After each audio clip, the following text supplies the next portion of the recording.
Hi, I'm John Duncan from Telluride Angler. We're here today in Woodland, Washington at the G.Loomis factory with Steve Rajeff, designer of G.Loomis fly rods, who's going to teach us more about the design and production of NRX two-handed salmon and steelhead rods. John, welcome. Nice to Thank you see very you much. here, and Thanks, glad to Steve. show the factory and talk about some rods. And in this case here, we have a nice 13-foot 7/8 weight NRX spay rod.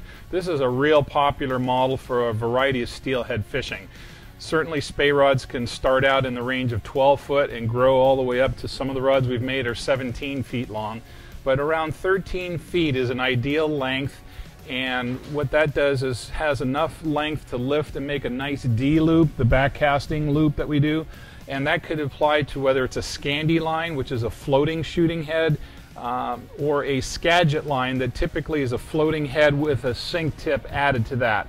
Scandi lines typically are lightly loaded to the rod to enable us to pop the tip and make a nice narrow loop, whereas the Skagit is a little heavier line and we want the rod to load up more and open up the loop, where the deeply bending rod helps to open up the loop.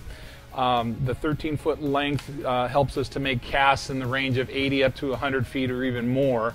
Size 7/8 is in the light end of the spectrum. 8/9 is probably the mid-zone. 10/11 is the heavy thing for king salmon, for example. Steve, why are these NRX two-handed salmon and steelhead rods so special?